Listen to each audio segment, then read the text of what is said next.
You are listening to a Nerd Room podcast production. We, the nerd. Bunch of nerds.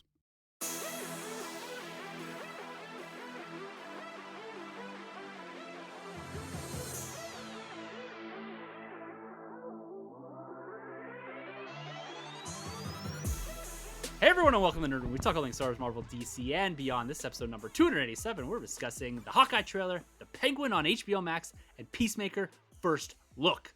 I'm one of your hosts, Tim. I'm Troy. I'm Carlos. And you know what, guys? Every Monday, it feels like we get a dump of news that is just served up to us for our Tuesday recording and Thursday episode drop. And this Monday was no different. Not only did we get a Hawkeye trailer for the next Disney Plus show dropping at the end of November, we also got news that the Penguin from the Matt Reeves Batman universe could potentially be getting a show on HBO Max. And then James Gunn serves up a beautiful EW article with our first look at John Cena in Peacemaker. We're living the dream, guys. We were talking about so much last week. We got so much on our plate for this week.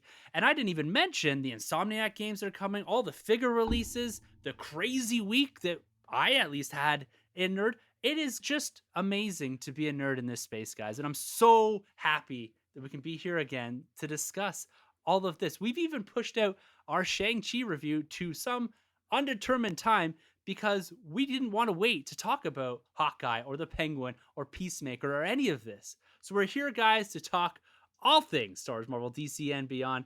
And as you can tell, I'm very excited about it. But before we get into this week in Nerd and in the news, just a couple house cleaning items. YouTube, guys, I want you to go over and subscribe to our YouTube channel for two reasons. This coming Friday, the day after this episode drops, we have our first episode of 4 Questions About Fandom, our partner podcast, our partner live stream with Vigilante 1939.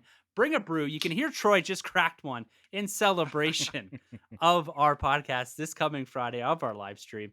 And so head over there, subscribe, tune in at 7 p.m. Mountain Standard Time, 9 p.m. Eastern. Join us for a raw, a real, and just a fun discussion about the things we love inside of fandom. And also, you'll find there, as you're subscribing, you'll find a brand new YouTube video of my Marvel collection. Very heavily focused on Marvel Legends, Lego, Funko Pops, a little bit of everything, Pez, whatever you want, it's there. It's only about 10 minutes long. Go check it out. It pairs very nicely with my Jurassic Park video I threw up a couple months ago, and I'm also going to do a Star Wars one here in the not too distant future. So we're trying to build up that content on the YouTube page, give you guys some insight into the Nerd Room, and also provide you with a different style of discussion with 4 questions about fandom. So now, with all that behind me, guys, let's get into this week in Nerd.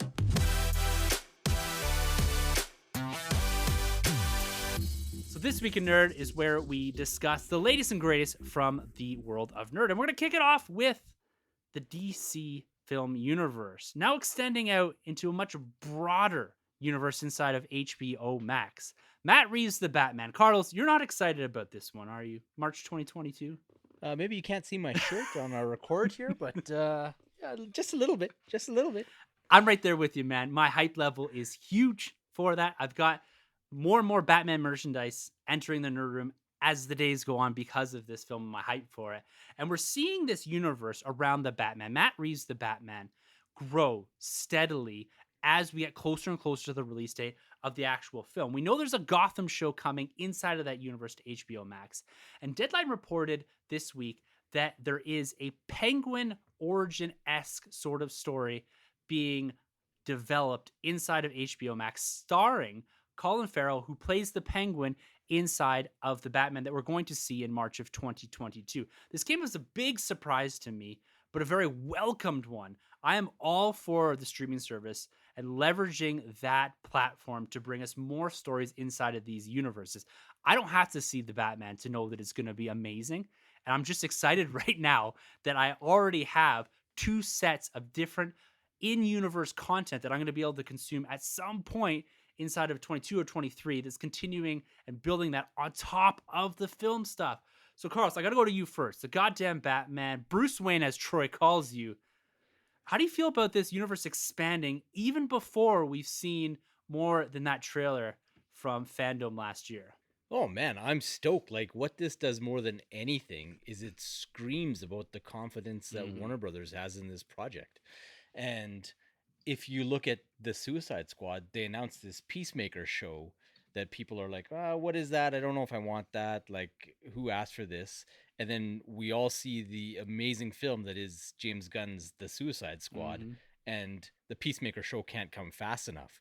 And they did that based on how enamored they were with seeing the Suicide Squad. So that tells me that a similar scenario is played out with what Matt Reeves is doing.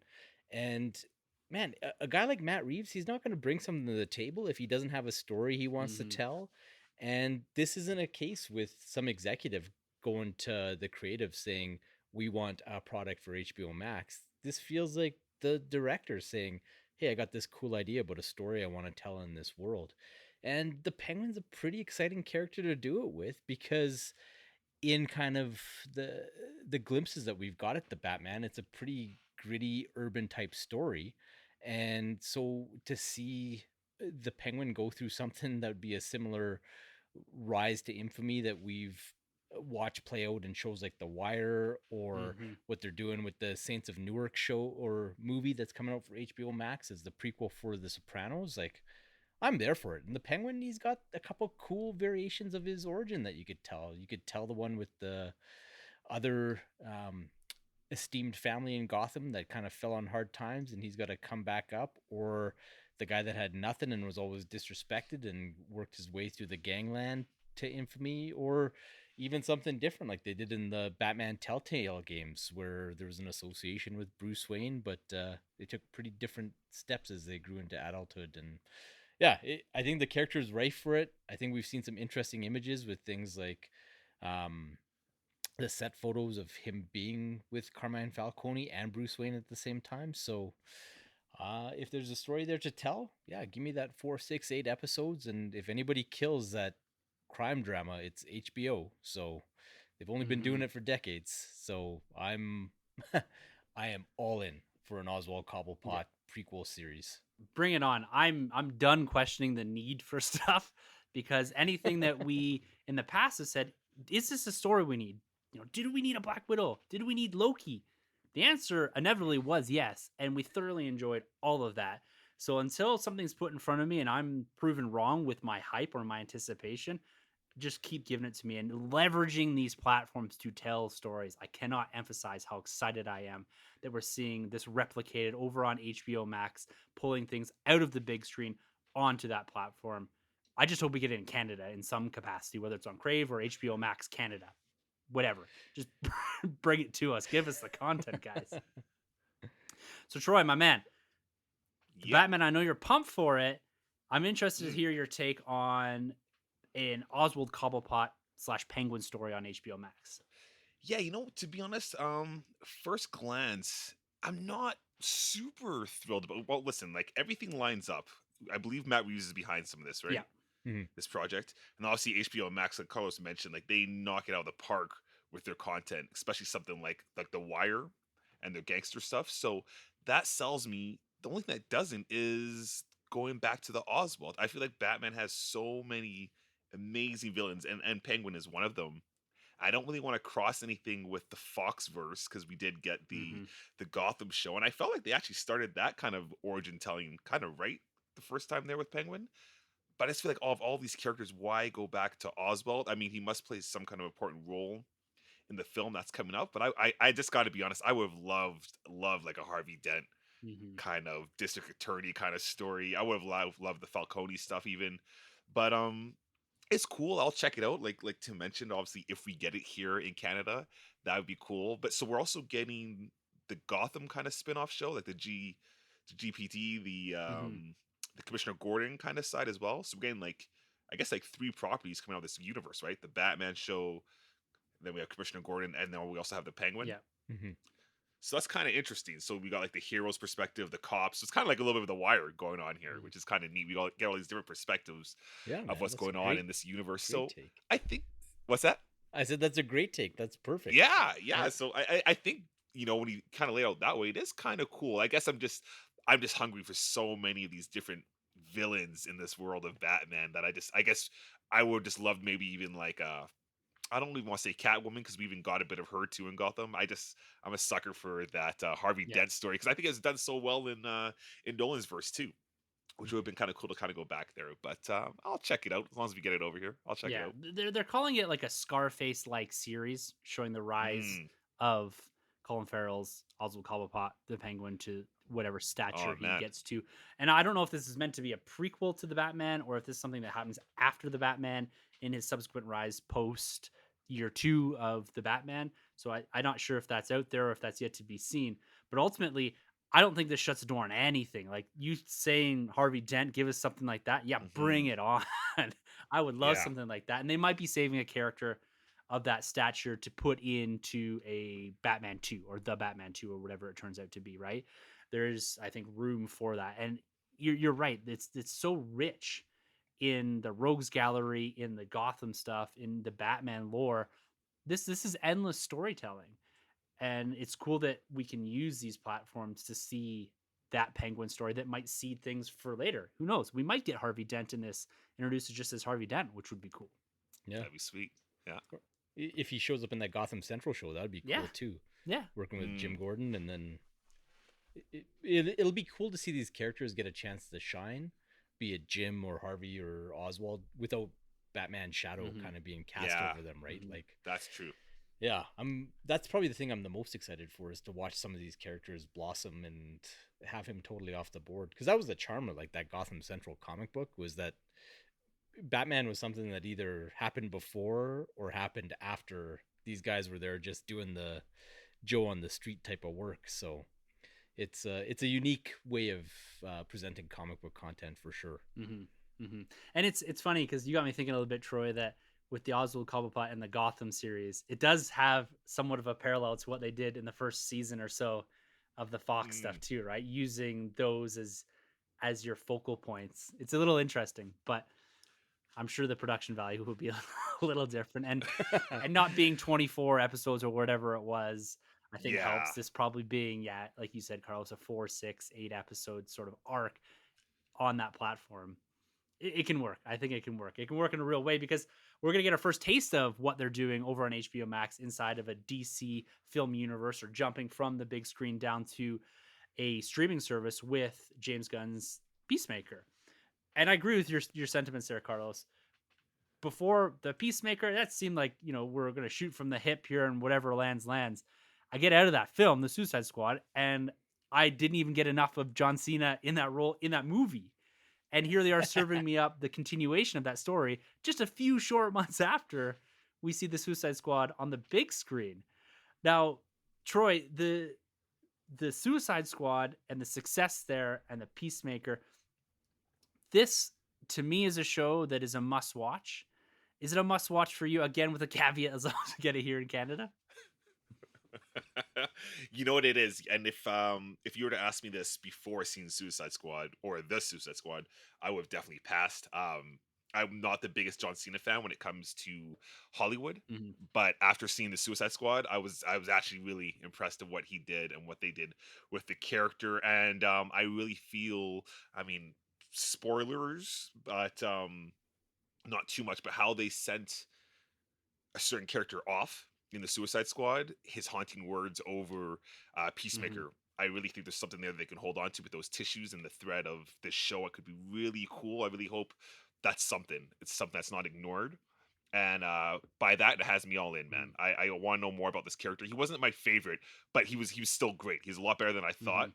But that just goes to show how rich every other character was, because man, I had a blast with that movie. So to get more and step back into that universe and hopefully open the doors for maybe other spin-off shows for other members of the Suicide Squad, man, that would be great. So no, I'm there, man, and I want to see the supporting cast because the second time watching the Suicide Squad, I really liked Amanda Waller's uh base operation of Yeah. characters too. And they're gonna pop up in this show. It looks like, obviously going off the Mhm. images. So that's another fun factor, and I can't wait to see their interactions with Peacemaker and the missions that they're gonna send this character out on. And yeah, man, this I'm excited for this one a lot, actually. Yeah, it's Looking looking good. good, and we're, yeah, like you said, Troy, we Yeah. got our first look at the show here, not in trailer form, but in First Image on this, typical EW spread that is part of the what will be an eventual much larger campaign for promotion on this thing. And there's some great quotes here from James Gunn. Now, spoilers for the Suicide Squad. If you've not seen the Suicide Squad, I'm going to spoil something. So make sure you buzz ahead a few minutes here. But James Gunn himself said in this article that he's not a fan of characters dying and being brought back to life, but he overcame his reservations here and added a post-credit scene to the Suicide Squad, which we all saw, where Waller's two underlings, the ones that you mentioned here, visit a comatose and very much alive Peacemaker in the hospital. And so James Gunn comes back and says, I did the exact thing I hate when filmmakers do, but I did it, he said. I'll have to live with the repercussions, which is the most incredible TV show people will ever see. That's amazing. So I'm a huge James Gunn fan. I really like what he's putting together here. And in this image too, he starts to build out what will be the team, the two people that we did see in the Suicide Squad, as well as two characters or a couple characters around him, building out his superhero supporting cast. There's a character called Myrn, a mercenary with under Waller, so a direct tie to Amanda Waller, of course. And there's a character named Vigilante. And no, not Vigilante 1939. Different guys, but Vigilante. So this already pulling this together, early January 2022, we're going to see this. So again, just a few short months away. Seeing John Cena back in this. He didn't take off his costume throughout the whole promotional campaign for the Suicide Squad, and he's back in it here. Carlos, again, coming at you with major hype on my end. Are you leveling off with me here? Are you seeing this image as kind of the first taste of what we're going to see here from Peacemaker, and seeing the supporting cast kind of building out here into what is going to be a special 8-episode HBO Max series? Yeah, like I was in on this one, just seeing James Gunn's enthusiasm over the project and how special it was to him, and that he had a unique story that he wanted to tell. And like yourself, I'm a big fan of his, and he's just such a unique voice in Hollywood. But much like Troy, after seeing the Suicide Squad, I couldn't get enough of that movie. Like I couldn't get the action figures fast enough, couldn't listen to the soundtrack enough, couldn't listen to John Murphy's score enough. Like I freaking love that movie. So yeah, give me anything else from that world, and the fact that we're getting a show directly from that same voice that gave us the movie, and that it's because he has a story that he wants to tell and he's passionate about. I'm there for it, man, and I can't wait to see what twisted things he does with Vigilante, who's a pretty interesting character in his own right. Like I remember that guy coming up in like the late '80s, and he got himself a pretty robust fan base, and then DC took that place to some pretty, like even by today's standards, some pretty shocking places where he ended off. So I don't imagine any scenario in where James Gunn is not playing with that, and he's gonna have some of those colorful characters that nobody else could play with. Like I've heard rumors of judo masters in this thing. Bring it. Like only DC Comics with its storied history could have a character called Judo Master, and off we go. But yeah, I love that he's going that deep in the bench, because those are the type of characters you can do whatever you want with, and nobody's gonna get precious about it. So yeah, it's gonna be cool, man. It's gonna be cool, and I think it'll be a sight to behold. And he's not one to throw out a bunch of bravado unless he can back it up. And for him to say that about this show, it's got me hyped, man. I'm more excited even than I was 10 minutes ago about this show. Look, it's something to be said when you're talking about characters that they're bringing in. James Gunn made the Ratcatcher 2, the Peacemaker, and Bloodsport some of the most endearing characters that we've seen in the last couple of years, at a minimum, right? Like characters I have zero connection to, but I couldn't get enough of, and I had this like real raw emotional connection to them in the movie, to the point where I really was hurt when Peacemaker died. I was like, what's gonna happen? This must be a prequel show and all, you know what I mean? And so to do that in a short span with characters that I have no previous connection to, I have no idea. You know, I'm looking for that in here too. And I think James Gunn, he wrote this, he directed it all, and it's crazy that he was able to find time to do all this in between the Suicide Squad and now Guardians of the Galaxy Volume 3. This calling him a unique voice is spot on, Carlos. And I can't wait to see what he does next in all of these DC and Marvel properties and just being James Gunn. It's awesome. Yeah. No, it's he's a absolute asset to the genre Mhm. for sure. Yeah, he's a major voice for years to come, and bringing characters that we likely would have never seen, which is absolutely amazing. Now, for our next news story here, we got to jump into the gaming universe. Now, we have two gentlemen here, the Nerd Room Arcade gentlemen here. They're gonna walk you through this because there's some serious hype going on here, and I have to be brought up to speed as to what all of this means. Now, Insomniac Games, who is the developer of a lot of the Marvel games, announced that they have two major projects on the PlayStation 5, one being Spider-Man 2, Marvel's Spider-Man 2, and another one being Marvel's Wolverine, which, from my very loose ideas here, appear to be set in a gaming universe now, along with Spider-Man 1. So I'm going to toss it to you guys. Carlos, Troy, whatever one you want to take a first bite at this, bring me up to speed here along with some of the listeners as to the importance of these announcements and how hyped you are for these games, especially now that you both have those difficult to find PlayStation 5s. Oh, I got to throw it to my boy, man. Insomniac Spider-Man. I would do Mm. my man an injustice by taking this one. Troy, take it away, man. Yeah. Listen, man. Oh, Sony PlayStation. The PlayStation Showcase dropped on Thursday. The past Thursday. I could not wait to get my hands or eyes on this conference. They dropped the bomb. They dropped a Marvel trailer, and it's the Guardians of the Galaxy. So I had to go back down and chill. I'm like, hey, it's not there yet because we had no idea what we're getting into. Like, I'm excited for Guardians, trust me. But there's some predictions. Are we gonna get a Spider-Man 2 announcement? Are we gonna get a Miles? What are we gonna get? And I believe they gave us the Wolverine first. They gave us the Wolverine. Nobody had any idea we're getting a Wolverine game.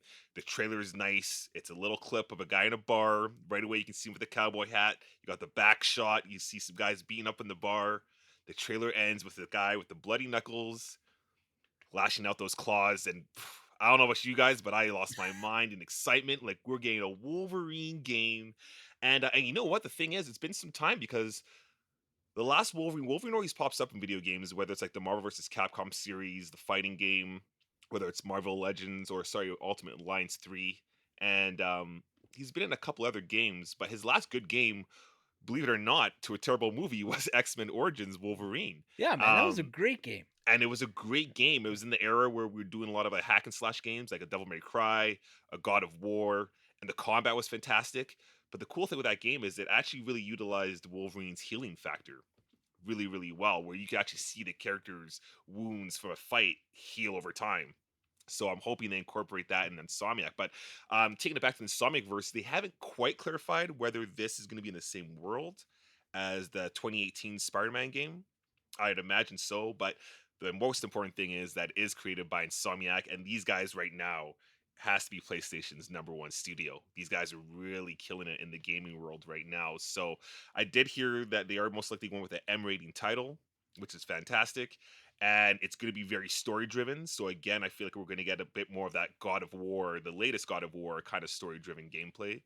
And I'm sure the combat's going to be fantastic. But I'll stop right there and I'll let Carlos hop in because we're going to go somewhere else after this. Carlos, man, what do you got?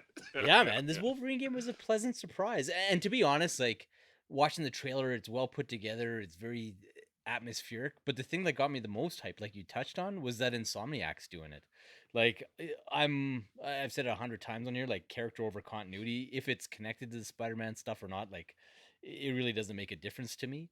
But the fact that I know we're gonna get something with a rich narrative that's gonna have some tight gameplay is what's got me excited. And like I love Wolverine, like what Canadian comic book fan doesn't? And yeah, man, they just nailed it. And just the fact that he's sitting there in his cowboy hat and his like Calgary Flames red and black plaid shirt, like time to go, man. Time to go. So yeah, I if anybody's gonna do the character justice, it's them. And I think Wolverine will be a neat character to play with because with what his power set is and how he moves around and whatnot, like you won't have him kind of leaping from building to building and flying around all over the place, but they're gonna have to do something to give you a nice long gameplay experience. So I'm fully confident that Insomniac will be able to put out something special, and who knows? Who knows if you're dumped out in the wild and they do a bit of Weapon X type of stuff? Ooh. Oh, some flashback sequences. Yeah, man. Man. Because I think that X-Men Origins Wolverine story or one had a bunch of that kind of stuff, or maybe it was just like unlockable costumes. That I'm It did. thinking No, about. you're 100% right. There was flashbacks because it took place, I think, in like the modern day of that movie, but then you're getting flashbacks of like the Weapon X program. Mhm. And they had like lots of costumes you can unlock. And I think the beginning of the game, even it has Wolverine, or maybe at the end of the game, but you see Wolverine in the future. Because I think there's a Sentinel fight. Yeah, there's definitely a Sentinel fight in that game. Yeah, it's been a long Yeah, it's been a time long since time. I played that one, but It's been a long time, yeah. yeah, I'm excited, and I wonder if they'll do stuff like incorporate Laura and stuff into it, or Dakin, have them as Ooh. either like side characters or characters you get to play with over the course of the game. That could be Oh, kinda like cool Midnapore? too. Or what's that city? Sorry, Madripoor? Midnapore? Madripoor. If we could Yeah. go there, especially after seeing it in Yes. Falcon and Winter Soldier, that'd be pretty cool. To be honest, I wonder if Pretty they cool. won't base the game there. Yeah, That'd be a pretty money place to start it if you don't start it up in the wilds in Canada somewhere. but you know it's a cool thing too. Thinking back this game because the Spider-Man PS4 gets such praise of like the portrayal of Peter Parker Spider-Man. It's going to be to the point where he's actually compared to like the Tom Hollands and the Andrew Garfields and even the Tobey Maguires. It's going to be cool to have this Wolverine possibly be compared to Hugh Jackman because we haven't really had any other portrayal but Hugh Jackman. Even the game we mentioned, X-Men Origins, was still meant to represent Hugh Jackman. So this is Mhm. going to be a really cool kind of take on the character. Well, it'd be neat You to know? see him kind of built up from the ground up, and like the X-Men comics, they've been cool, but just like Logan's kind of been in a weird spot, right? Mhm. To the point that you're kind of rocking the old man Logan, and Laura is Mm. your Wolverine in the 616 universe right now. So it'll be Yeah. awesome to see like a scorched earth, brand new voice, brand new telling of Wolverine, and like Insomniac's Peter Parker Spider-Man, and I've been with Peter Parker Spider-Man since the 80s as a little kid, like, and I mean like every day since then. And it's one of my favorite versions of the character, like Yep. hands down. So yeah, I'm pretty excited to see those same guys put their sensibilities to Wolverine. The thing that piqued my interest there, Troy, when you guys were talking, is when you said that it's probably the first major portrayal outside of Hugh Jackman and the comic books, right?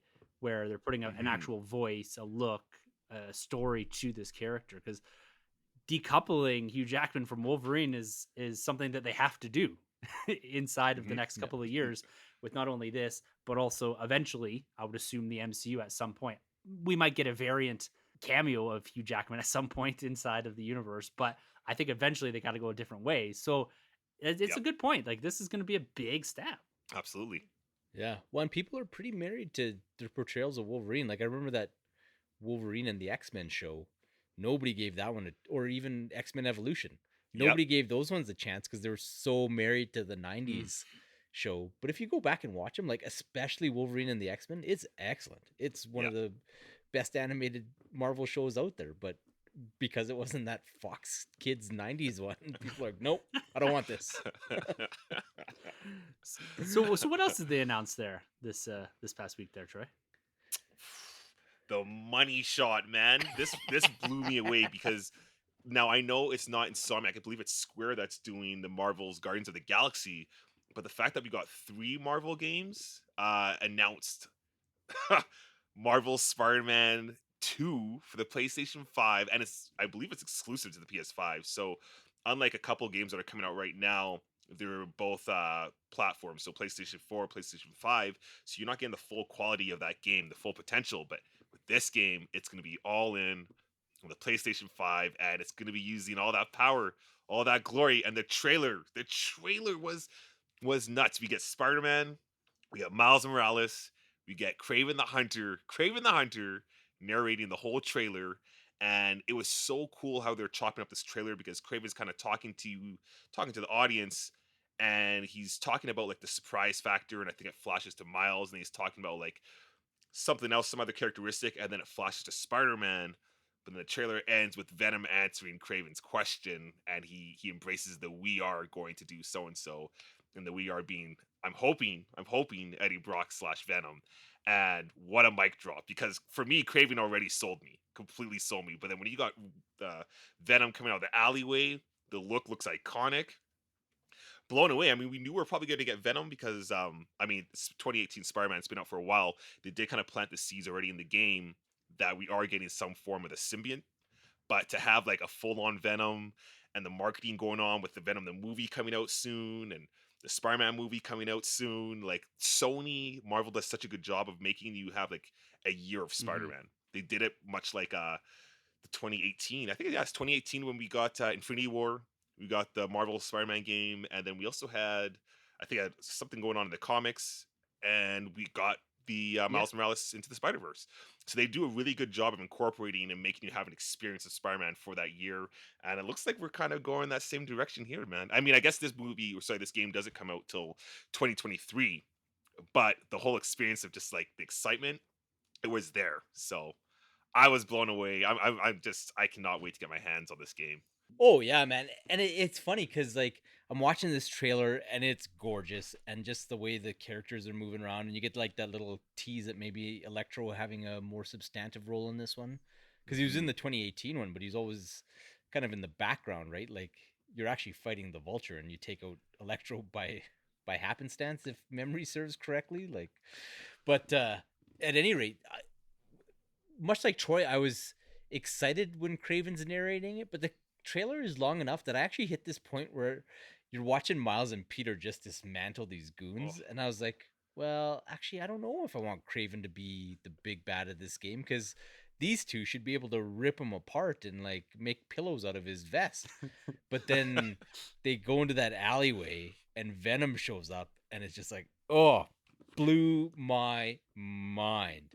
Blew my mind. And once again, going to Insomniac storytelling, it'll be rad if it's Eddie and they incorporate him.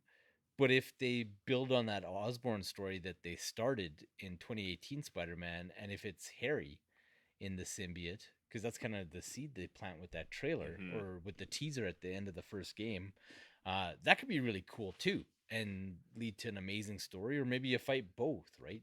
Where they take out Harry at the first half of the game, and symbiote goes off and finds Eddie Brock. But yeah, I'm excited for that. And you know that they have plans with this because you got this glorious array of costumes in that first Spider-Man game, but the only costume you didn't get was actually the black suit.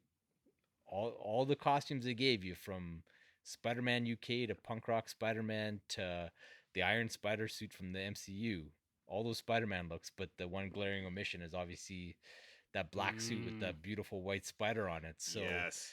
I think they've got something pretty special, and it's cool. Like, much like the MCU, they're playing the long game with this, in that they've got something that they want you to experience so bad that they wouldn't even let you swing around in the skin for it in that first game. Awesome. Yeah. I'm It's all cool, there, man. It's and yeah. that showcase really endorsed me spending that money on that PS5. Let me tell Yes, you're there, man. Justified. You're there. Well, the cool thing too they also do in this trailer is like, because right off the bat they waste no time showing Miles Morales. So I'm banking Miles Morales is obviously gonna be playable in this game. Whether you can go back and forth between Peter and Miles will be interesting. But like you mentioned with the black suit, if Peter Parker does don the black suit, I wouldn't be surprised if you're gonna be Miles and you're gonna have to kind of put Pete down for at least a little bit. So that'd be awesome. That's a that there great could be some take. really cool mechanics going on in this game. I don't think it is, but man, can you imagine if it was online 2-player? Oh, we're gonna have to take a month off work. Tim would be looking up Sanjay because he wouldn't have any codes. Yeah, it's good, little TNR arcade sabbatical from the podcast. Oh man, well, it excites me to see how excited you guys are for these games coming out, and I'm not a gamer by any means, but the fact that we're getting this hype across so many different platforms, whether it's TV or video games, is just incredible to stand back and just watch it happen, watch it unfold. I watched the trailers, I thought they were great. You know, I don't have the same appreciation for things, but I have the appreciation for the storytelling and what it's doing for the video game universe and all that. So I can't wait. You know, if you guys got to take a month off, you guys got to take a month off. It's all good. Maybe by that time we'll have our Netflix series and we can subsidize all that. You know what I mean? Yeah. We got a year Yeah. to plan. Well, let's see if we can keep this hype train going here.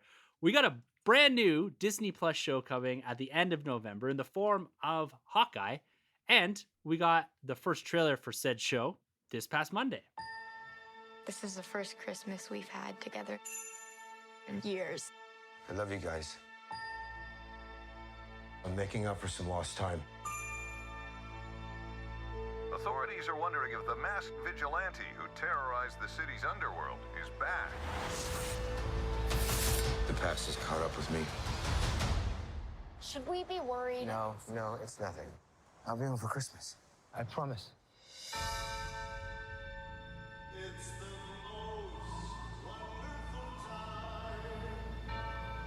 When I wore this suit, I made a whole lot of enemies.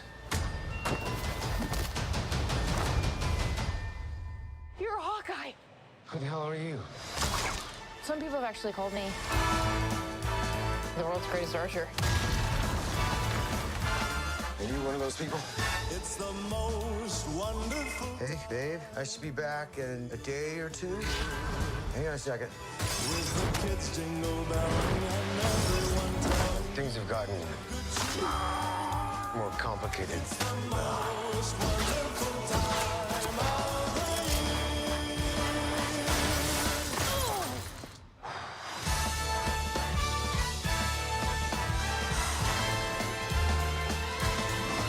It's the most wonderful time.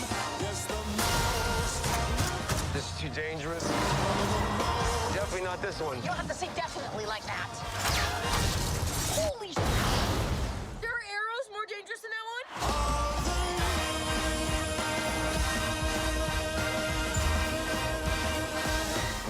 It's just some Christmas. Now, Hawkeye drops with a 6-episode first season arc Wednesday, November 24th, 2021. We just got that release date a couple weeks ago, and now we have a trailer in front of us for what will probably be the last Disney Plus MCU property to debut inside of 21. And this falls in between the debut of The Eternals and Spider-Man No Way Home. So a ton of MCU content at the back end of 2021. And I'm super excited for this, mostly because it's a Christmas themed MCU piece. I gotta say, I hook, line, and sinker for a good Christmas themed MCU show. You know, it's not going to be the Iron Man 3. I think they're going to lean a bit more into this. But seeing Hawkeye, Kate Bishop in a full-fledged trailer, which when I watched this felt more like a movie trailer than any show we've seen. Loki, The Falcon Winter Soldier, WandaVision, those felt like trailers for TV shows. This one is a full-on movie, both in scope, scale, and just design of the cinematography and the characters and what they're doing. So, Troy, talk to me about Hawkeye here. High-level thoughts after watching this trailer, and where's your excitement level land post-trailer watching?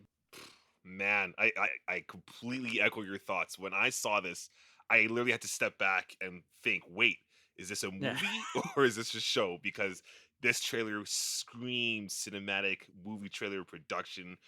It was all there. Jeremy Renner is owning it as Hawkeye, but for me, I really love Haley Steinfeld, and I cannot wait to see her portrayal of Kate Bishop.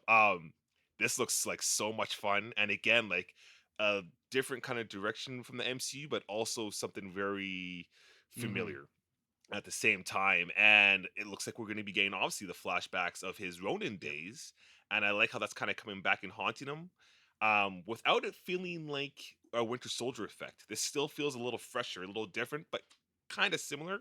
Especially because it's different grounds, because we know what Hawkeye's like before becoming Ronin, and he's a pretty stand-up guy, whereas Winter Soldier, for the most part, outside of Bucky, he's always kind of been a cutthroat assassin that we've seen him as in the MCU. So I can't just wait to see what they're going to do. I love that he's kind of been settled with his family, but now he has to kind of take care of business just for a little bit, but it looks like it's going to extend into a longer period of time. So I'm blown up. Like Disney, like we're spoiled. Yes. We're absolutely spoiled. Like Marvel is killing us right now. Like when we step back and we look at the year of 2021 for the Marvel properties alone and like the shows, like cannot complain at Mm-mm. all. This is crazy. And then we're gonna top it off with Spider Yeah. Man. Like, my goodness, no, I'm really excited about this one, and I'm still coming off the high of Loki, and I am loving the What If. The Yes. last episode was bananas, and then we're hopping into Hawkeye.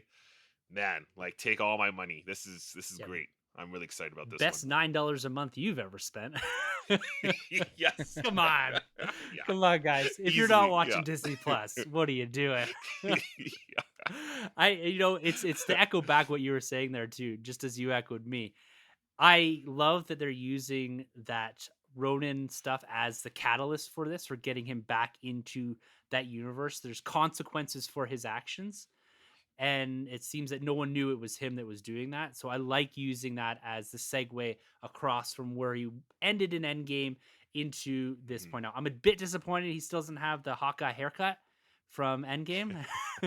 The midlife crisis thing that I'm going to do eventually when I lose the rest of my hair. But But you got your Broadway. You got a Captain America Broadway. okay, it's funny you say that because my wife's first reaction, not like she said, "Oh, the trailer looks good" and all that. She's like, "I want that Rogers on Broadway. Like, I want that story." It's another Disney Plus show. Sold. Carlos, man, let's hear what you have to say about Hawkeye here. This new trailer. We've got a cameo from Yelena in it. We've got a cameo from Pizza Dog. There's a lot going on here. This feels big. Oh man, it doesn't even matter what I think about it. It's so the morning that this stuff all dropped, that poster comes out first, and my youngest is in our bedroom kind of getting ready for school, and my wife sends it to our little family chat with the Hawkeye poster, and you hear this like effusive like giddiness and screaming over the Hawkeye poster. And then she realizes that the trailer is dropped, and she actually runs over to the bed and rips my wife's iPad out of her hand so that she can watch the trailer, not on her phone, but on the iPad. And like this kid was just beaming, like just beside herself, excited for this show. And it's kind of cool because like she is all in for Kate Bishop's Hawkeye, to the point that she read all the Kate Bishop stuff that's out there, including like the Champions type stuff in physical comics, and then she wanted more. And so I was like, well, do you want to kind of see what Clint was doing parallel to that? And I bought her the Fraction David Aja run of Hawkeye on Comixology, and man, she crushed that thing in like a week. So now to see this brought to glorious live action, and the trailer very much suggests that it's based on that run of the comics. Like, man, it was really cool to see, and it's kind of neat to actually be the guy that doesn't know, and to have be on the back foot a little bit with her knowledge of what's coming up, and like her having that insight as to what the story is going on, and the stuff with the dog and everything else. So yeah, I'm pretty excited for the show, but mostly like the trailer was great, and it'll be appointment viewing, but like that appointment now, I guarantee you, will be at 6 o'clock in the morning when I have to wake up an hour early before my work day so that we can watch this thing before she heads off to school, type of thing. So yeah, her excitement for this, it was worth the year's worth of Disney Plus for me. Like, she is like back to school shopping. She bought freaking purple Converse because Clint had them on in one of the panels in the Fraction book. So cool. And that was her hype before seeing this trailer. So you can only imagine now. So yeah, man, it's going to be a big deal in this house for sure. Oh yeah, and I think it's going to be a big deal everywhere. Troy, you mentioned the success of the MCU on Disney Plus and on the big screen, like 4 movies, 4 shows, 5 shows if you include What If across this year. This one's going to take us right through to the end of December, through the 6 episodes debuting at the end of November there on the 24th. This will take us through No Way Home, and it's going to be great. I said at the top kind of jokingly, but I'm dead serious that the Christmas theme makes it that much more for me. I just love it. I love how they're integrating all that. And the Kate Bishop Hawkeye, or Renner, Haley Steinfeld chemistry is absolutely palpable on this trailer. I love to see the back and forth, what they're doing there. Haley is an incredible talent to have in this, and I am pumped that she is. I think inevitably, I think we're making some assumption that there's going to be a baton passing of sorts, like we saw with Yelena and Black Widow, and that we're going to see a lot more of her in the future, whether that's on a big screen iteration of Kate Bishop, whether that's in the Avengers or Young Avengers or wherever they take this. This character is here to stay. And this trailer, we saw pictures before and all this, but this trailer sold me on the fact that I already need more of this character. And that's a testament to what they're doing here. Hawkeye, November 24th, guys. It cannot come soon enough. I know we got some What If to get through, we got Eternals to get through, got more hype for No Way Home, and all this craziness, like the stuff we talked about today, especially with Peacemaker and everything that's happening over the last couple of weeks. If you condense the shows down to what's going on the last 3-4 months of 2021 and early part of 2022, guys, we're like, it's going to be literally nonstop for us in this. Oh yeah, like between now and the Batman, you have Venom in like 2 Mhm. weeks. You have the Eternals. You'll have Hawkeye. You'll have No Way Home. You'll have Peacemaker. You'll have Morbius, and you'll have the Batman. Like you have a Yeah. major piece of content, like not even every month, like almost every 3 Yes. weeks, and that's just launching. So in between that, Yeah. you'll have the weekly episodes of the shows. Yeah, exactly. And then 2022 rolls up, and you've got Miss Marvel and She-Hulk, like they're coming, right?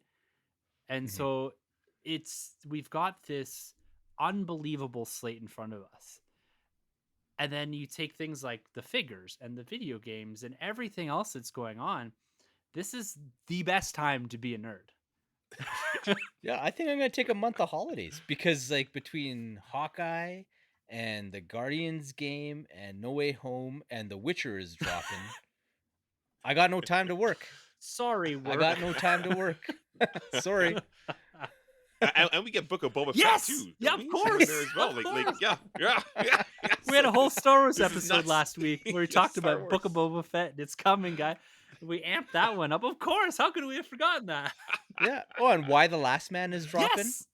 Wow. Yeah, ironically up here on Disney Plus, airing a DC comic show. Ugh. What Like, world do we man. live in, guys? What world do we I know. live in?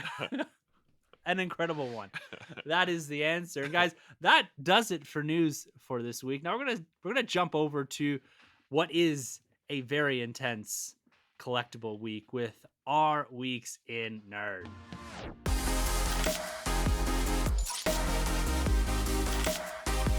All right, guys, we're going to kick this one off a little bit different than we usually do. We're not going to go straight into our pickups, but we're going to talk about some Hasbro reveals that tie really nicely into Troy's year of Spider-Man, or what has turned out to be years of Spider-Man when it comes to Marvel Legends. Going back to this 6-inch retro card. Now, Troy, you've been going back and grabbing some of the 90s stuff, and you've also been picking up Oh yeah. all of these retro cards from the Spider-Man. This seems to be a big hit. This seems to be where they're doing their best work at the 6-inch scale on the retro cards is in the Spider-Man. Now, they debuted what is 6 new Marvel Legends. So you got Ben Reilly, you've got the black suit symbiote Spider-Man, which you just talked about, this iconic suit. You've got a Spider Armor, what is it, Mark 1, which I've never seen before. You've got Shocker, Hammerhead, and Hobgoblin, all on these vintage card backs. Now, Troy, where's your temperature at with Yeah. this one? Man, this is nuts. Carlos and I's DM was on fire. I think I hit him. I was like, dude, you got the black suit, like all caps, like losing my mind here. It's a funny story. I guess it'll go in my week of nerd, but I was gifted actually last week from a great buddy Travis, who he knows I'm a big collector, and he hit me up. He's like, man, this is all you, and he presented me with in card. It's great condition, Spider-Man in the black suit from the Toy Biz era from the 90s animated series, and I was like, lost my mind. Obviously, I'm like, this is amazing. This is tough to find. I put him up on my rack with the other guys. And then, like 2 days later, we get the 6-inch announcement that the black suit's coming. So super cool. This wave for me though, it's it might be better than the original last wave that we got from like the original red and blue Spider-Man suit, along with MJ. the Green Goblin, the Peter Parker, the swappable head, Gwen Stacy, MJ. This is deep. This is deep. Like I'm getting everybody, and this is really great, especially for collectors like myself that missed out on getting figures like the Hobgoblin, because he was a build a figure at one Mm. point, and then there was like another version of him. So now you can get your hands on him. You can get Hammerhead. You can get him in that suit. Obviously the Black Suit Spider-Man. You get the like the superior version now of Ben Riley in the sensational costume, which is one of my favorite costumes of all time. But the great thing was that figure, he's rocking the new body mold of the posable, superposable Spider-Man that came out, I think, a year ago.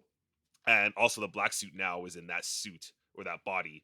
But for me, what tops off the black suit is the face sculpt. Like that to Yes. me is like back in black, all business. Mhm. Like Peter Parker developed a lot more than a backbone. If you know that quote from the animated series, I'm all there, man. Like this is just it's amazing. It's a fantastic wave. I gotta double up. Like I gotta get like two of everything minus Shocker and Hammerhead. Everybody else I gotta double up on. Like I need it. I need it in my life, man. This is an amazing, amazing reveal, and Hasbro just knocked it out of the park with this one. Yeah, So it's good. cool. Now the black suit, the symbiote Spider-Man. This is there was a Yeah. 2-pack with Craven, right? Where you could also get this, but Mhm. this is a different sculpt. Yeah, that's the second release. Okay. Yeah. Yeah, so originally when they first released him, he was part of the Sandman Build-A-Figure Okay. wave.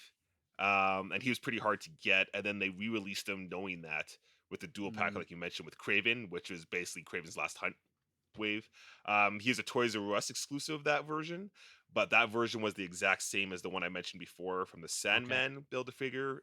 I think it came with maybe less hands, but that sculpt was basically based off the famous Pizza Spidey, Mm. he was dubbed, which is the very skinny Yeah. frame.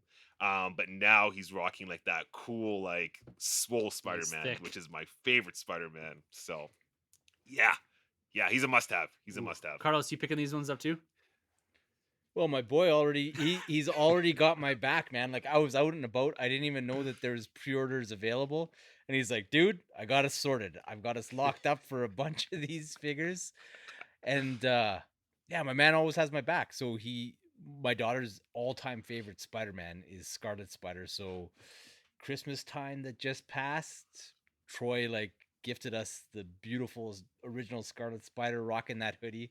So I'm stoked to actually get a chance to buy the Ben Riley in that Mm. spectacular costume. So that's cool. I'll probably get those two and Hobgoblin. I've got like PTSD from that 90s spider armor with those like variant covers with the foil and whatnot. So I might mess with Shocker. But yeah, like the black suit Spider-Man for sure, spectacular for sure. And actually, speaking of the retro cards, like that was one of the things that I ended up picking up recently was the Miguel O'Hara Spider-Man on that retro card. There's a guy who had him a bit early or whatever. So Troy, if you want him, like I said, he's yours, man. But Oh, he's being shipped right now, man. I got him on the way. Two all of right, them on the way. as long as you got him on lock. But yeah, that guy, he didn't come out Appreciate of the it. pack. He just went on the piano, and yeah, you had first right of refusal on it. But yeah, man, Thanks, those man. retro card figures, so Mhm. awesome, so awesome. So, Yeah. and I also love that the cards are indestructible. Yeah, thick cardboard. No, this is a great line, and I don't collect this one, of course, but seeing the success here of this Spider-Man stuff and the depth that they're going to in this line only excites me for what they're going to do next, right? They're going to run away with this stuff. And it's cool to see them going to so many different characters, because on the flip side of that, there was a Hasbro Star Wars Fan First Friday or whatever it was, where they had a few reveals into it. And there's a lot of disappointment expressed online with the reveals inside of that. A lot of it being repaints, and they're doing those concept color Mandalorian figures, the collection coin figures, and all that, and a lot of exclusives. It seemed the only new reveal on the Black Series 6-inch scale was that Leia on the Power of the Force cards, and so there's some struggling there. My only sentiment towards that is that my hope is that Hasbro's been doing so many of these reveals that the odd one's going to bomb, where they're not going to have a lot of new stuff. I think there's also that Mando Grogu repaint where he comes out of the muck. Like, so it's that case Yeah. where he's just covered in mud, and then you've got Grogu doing the I'm stopping the big beast type thing. So from the first season there. So a lot of repaints in that.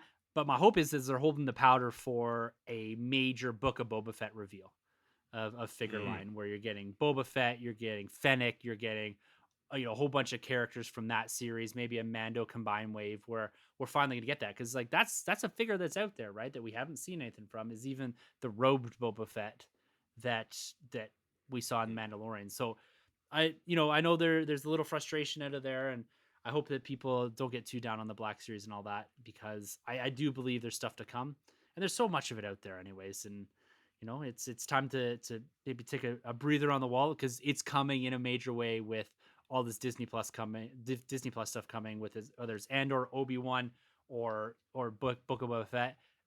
We're gonna get the Black Series in a major way with a lot of new stuff. Troy, wait until they reveal the Black Series Darth Vader Obi-Wan Kenobi from the Obi-Wan show. Oh, That's gonna be oh crazy. no, oh no. It's gonna be crazy. So let's do it. Let's get into our week's in nerd here. Troy, why don't you kick us off with this one? You had the hype around the Spider-Man Yeah, stuff. Was it just the yeah. pre-orders? Because this stuff's not coming until March, I believe, of 2022. So what filled the void for this week as you are anticipating those figures coming in the future? Oh man, I was all over the place. It wasn't like a crazy weekend nerd, but I guess keeping it Hasbro, I finally got my hands on the Iron Man Infinity Mm. Saga Marvel Legends. I can't remember what armor is that from. Iron Man 1, I want to say. Yes, Yeah, I think yes, it's it the is. Yeah, Mark III, isn't I it? think it's the mark. Yeah. So, Mark III. Yeah. yeah, it's the first time I saw him in the wild, and I mean, really, I should have just stuck to my guns and waited for him to drop in price because I'm sure a lot of those guys are like Odin's pretty Mhm. stacked. So is Quicksilver, but I was like, I need that Iron Man, so I grabbed him, picked him up, and he displays really well in box with the other Infinity Saga line, so that's pretty cool.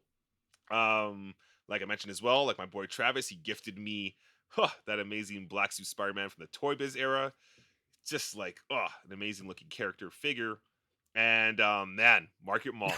Went to Market Mall, EB Games, and I was like, man, I was really in the mood for like something like high end. So I don't know why I was at EB Games for that, but I was at EB Games and I look up, and I don't really look up often at EB Games because they do have some high end stuff there, right? And I look up and I just hear Carlos's voice, just like Nightwing, 79.99, DC Direct. And I'm like, that's right. He totally told me about this thing. But the fact that he was 79.99, he's a 11-inch, he's a 1/6 scale statue in that iconic hush pose. I mean, Carlos already has the figure or the statue, but it's my turn to get my hands on this statue. And blown away because I actually saw him out of the box too. They had him displayed. I right away asked customer service, "You got one of these guys? Like I need them." And he's like, "I think I got one left in the back.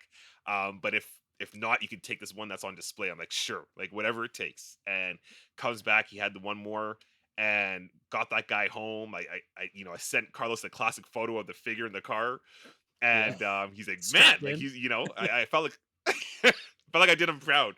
And Oh, you got did. this guy You home. did. Oh, I can't tell you how happy I was. I was just like, you needed to have that guy. My I Dick needed Grayson to have needs it, that man. statue. I couldn't believe it because honestly, like, apart from my Dragon Ball statues, this is the first actual proper like kind of statue that I messed with. And when I opened them up, like the weight of them and the paint apps, I was like, "What have I done?" Like I had that Anakin. What have I done?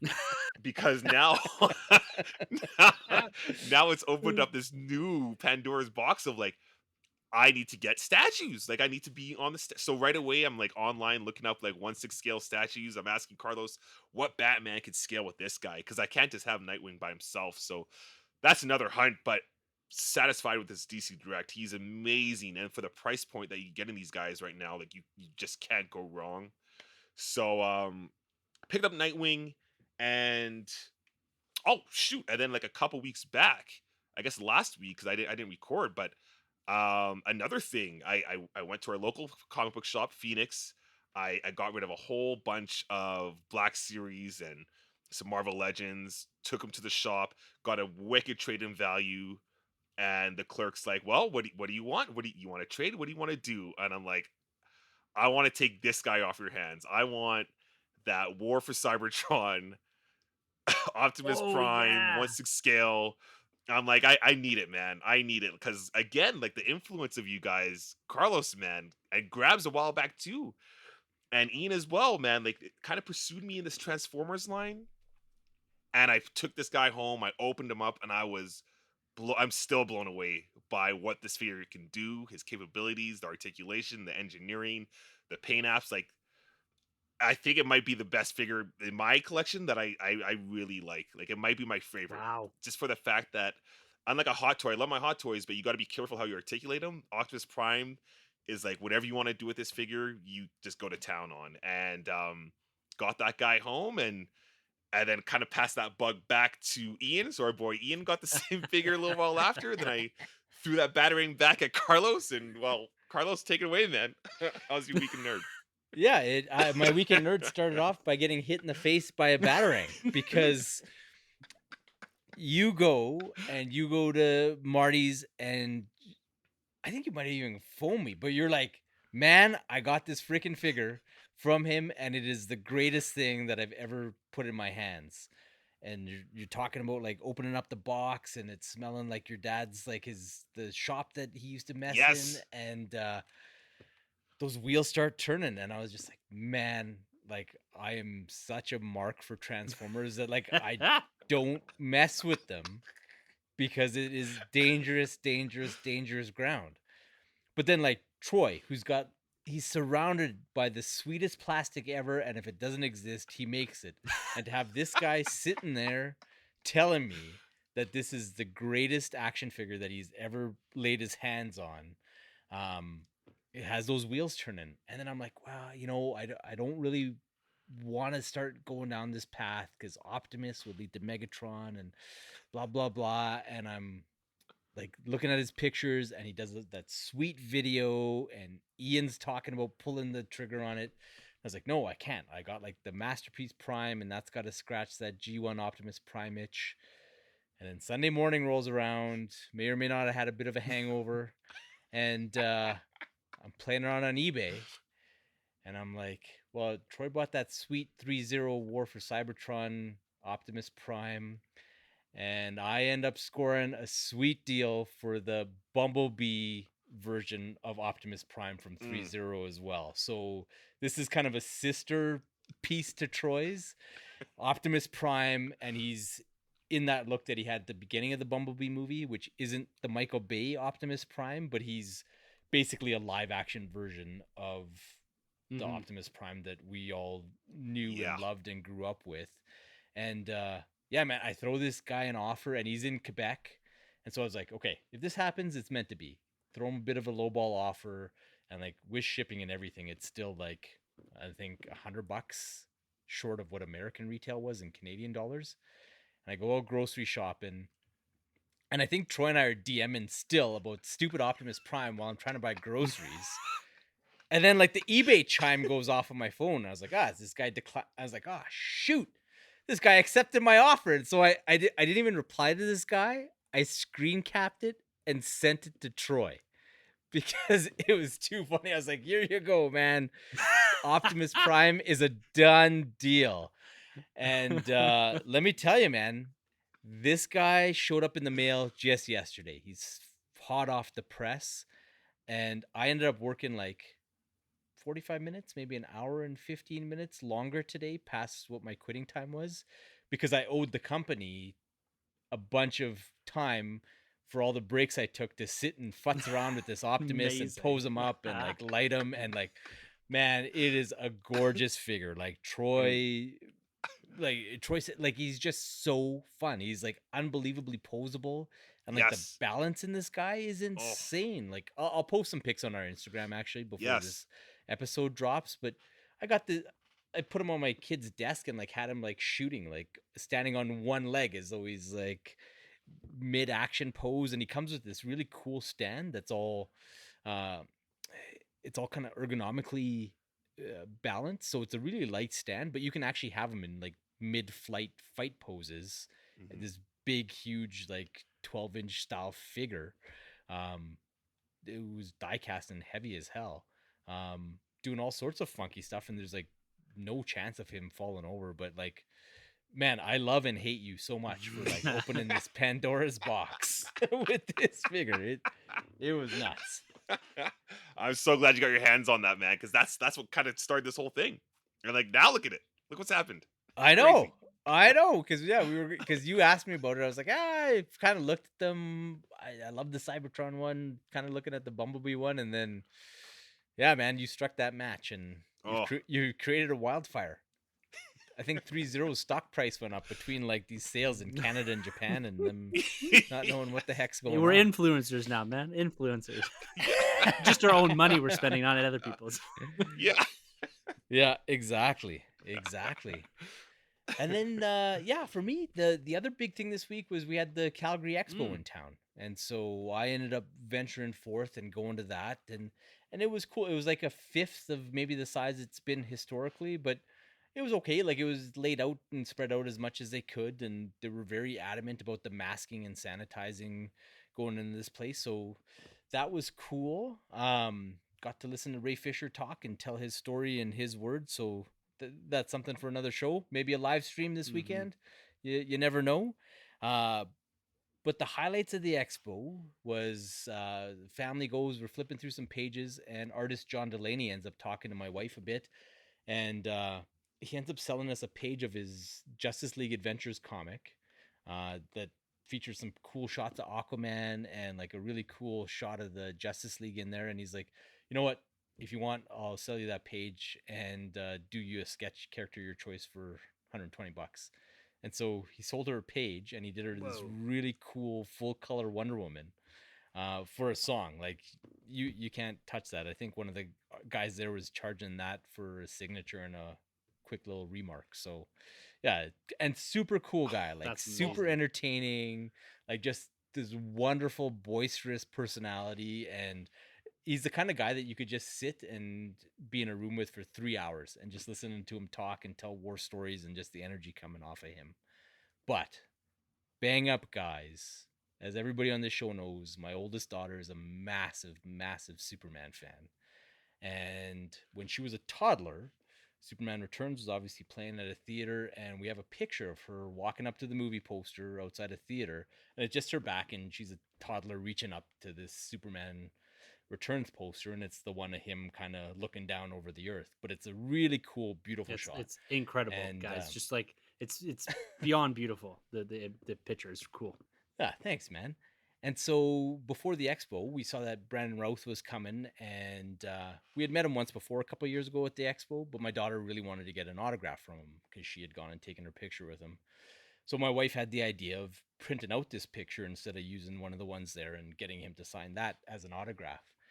So we go up to his booth and pay for the autograph signing, and he's kind of in like, he almost looks like the Pope behind this little plexiglass Pope mobile thing.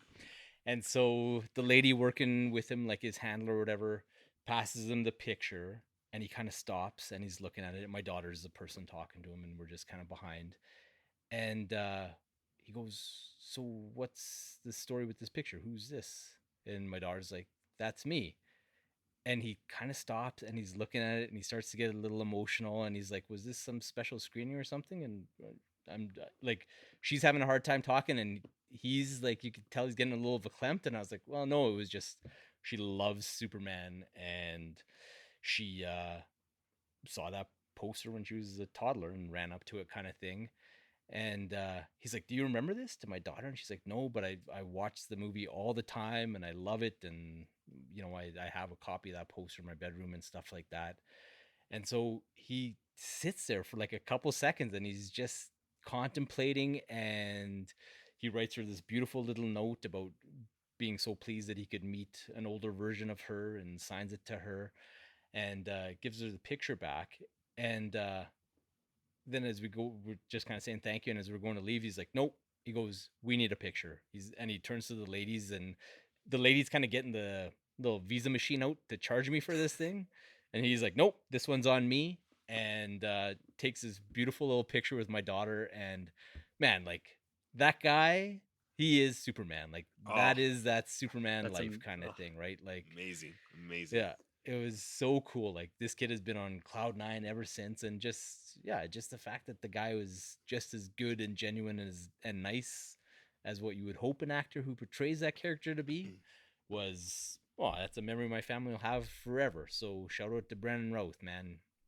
You are the man, and I hope that we can see you don that red cape again sometime soon in that with that Sweet Kingdom Come Yeah. costume that they tailored for you. But yeah, that was obviously made my weekend nerd kind of thing to have my little girl have that type of experience. So yeah, it was pretty And cool. it was awesome because you kind of share that like in the moment. Like my wife pulled it up on your wife's Instagram and said like, check this out. And then we got talking in the DM, and then you posted on Twitter, and then we got like the whole community was buzzing about it. It's kind of cool that we almost kind of got to experience that with you. You know, not in the same emotional level, of course, but that it was all kind of happening kind of real time. It was really cool to see all that happening because I remember just stopping and be like, whoa, like look at this.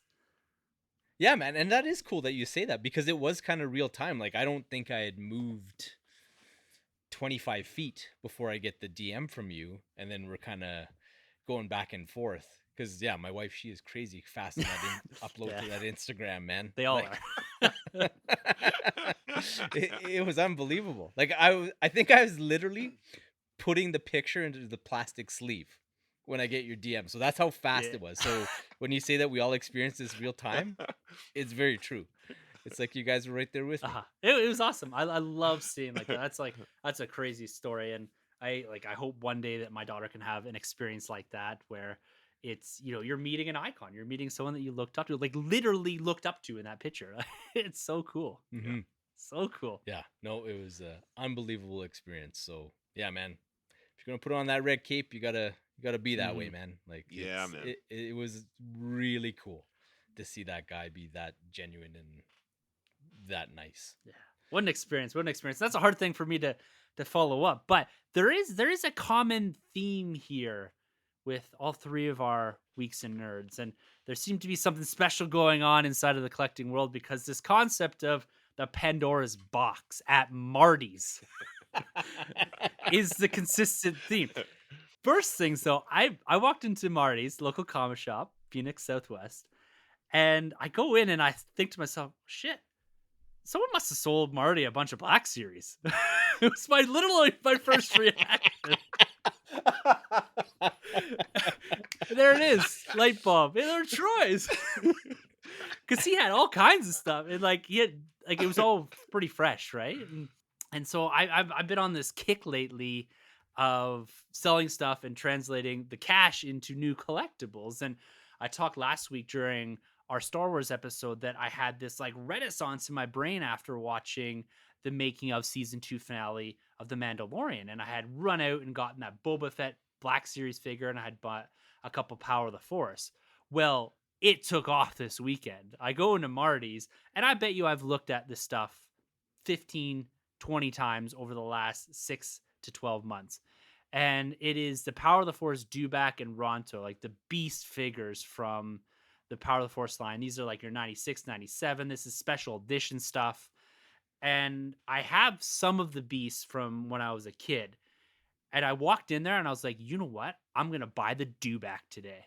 And so I go in, slap it down, walk out, and I get back home. And I come down with a serious case of plastic anxiety. like I've never felt before. Went to bed. I literally was on the verge of like a plastic panic attack, thinking that someone was going to go into Marty's and grab this freaking Ronto and take off, when I thought I should have just got them both. So I literally run up there at opening on Sunday morning, I think. I was like, where are you going? I was like, I got to go to the comic book shop. I'll be like 10 minutes. And she said, you were there yesterday. I said, I got to go. Like, I can't, I have to go. So I run up there. I'm literally in and out of Marty's within minutes. Grabbed the Ronto. And then I also grabbed a Mace Windu episode 1 sneak peek mail away figure. And because I had this plan, because I was on Facebook Marketplace the night before, thinking like, okay, I need to also beef up my 3 3/4 inch Phantom Menace collection. And I had a figure from, I believe it's the first Phantom Menace figure I ever bought, which was the the battle droid on the little skiff thing, the sneak peek with the green Star Wars, doesn't even have the Phantom Menace. It's still part of the Power of the Force line, but it is, of course, from the Phantom Menace. First figure I bought, pulled the trigger on that on Sunday as well. So over the course of the weekend, I ended up with a couple pieces from Phantom Menace and a couple pieces from Power of the Force in the Beast versions. And guys, I'm not stopping. I'm Amazing. all in on this line. I'm putting a big pause on the Black Series with the exception of a couple Mando figures, Book of Boba Fett stuff. But I don't know where I'm gonna go or how deep, but I'm not stopping. I am in love with Power of the Force. I was sharing it with Mike Tarkin from Sandcrawler. He's a big Power of the Force guy. Dave, we're having a blast online this week, and I thrown these pictures up. We got a lot of great community engagement with it. And it seems to be a line that people have like a lot of affinity for. And it is my Star Wars line. I had a great conversation with Ian over the weekend because the vintage stuff, I have a lot of it, but it was not my Star Wars. Those figures. I was too late coming into Star Wars because I just didn't have a connection to it as a young kid. I came to it with the special edition and with the Power of the Force figures. And so these are my vintage figures. These are my first Star Wars figures. And I love the idea of building this out, and they're cheap and accessible, which I love too, right? You can go into any toy shop, any comic book shop, there's going to be Power of the Force figures there. And it makes the hunt fun. You know what I mean? You can get it, you're not breaking the bank. Like I also bought this week, like you, Troy, I started pulling the trigger on this Infinity Saga stuff. So I bought the Quicksilver because I walked into Toys R Us and there's only one left. I'm starting to think, do I need to pull the trigger on this? But I bought half of this stuff for the same price as this one Quicksilver. and so, it's just been a wild experience. The same experience I've had throughout the pandemic, going back to the Turtles, going back to Ghostbusters, and now back to Power of the Force. And it's not for everyone, the retro collecting or going back and getting childhood stuff and all that. But I have to tell you, this is probably, and I've said this many times, but the most fun I've had in all these universes in years. It's cool that we've all had a experience inside of a different franchise or a different fandom that we don't usually dip into. But here we are all walking away with each about $100 worth of stuff that we hadn't planned on buying or collecting not just 2 weeks ago. So the power of collecting, guys, it is something else. And I hope you guys are out there having as much fun as we are, not only in collecting, but in fandom. I will say that even as we come to the end of this episode here, this is like the most fun I've had podcasting. Like I always have fun, but this has just been a great positive experience through all of this. And I hope you guys are enjoying it out there in the community. Whatever it is you're collecting or watching or enjoying, you can always share stuff with us and enjoy it and have fun with us. Like it's the name of the game. And like we chronicled there's so much coming, not only in TV, film, but also the plastic, guys. It's always going to be there, whether it's retro, new statues, or something new else you're exploring. It's all about having that fun with the franchises that we live in, that we love. So, guys, we're gonna wrap this one up here.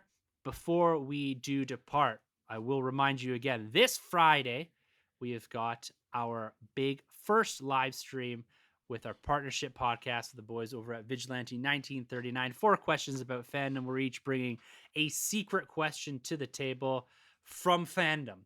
So there's no specific theme or topic, and that is the point, to have a real raw discussion about the things that we consume our lives with, but also getting away and stepping back from chronicling news or trailers or anything like that. So trying to bring a new and different dynamic to our discussions. And we always have a ton of fun with the guys over at V39. A lot of this was concocted so that we could have a few drinks and talk fandom and Star Wars, Marvel, DC, and beyond.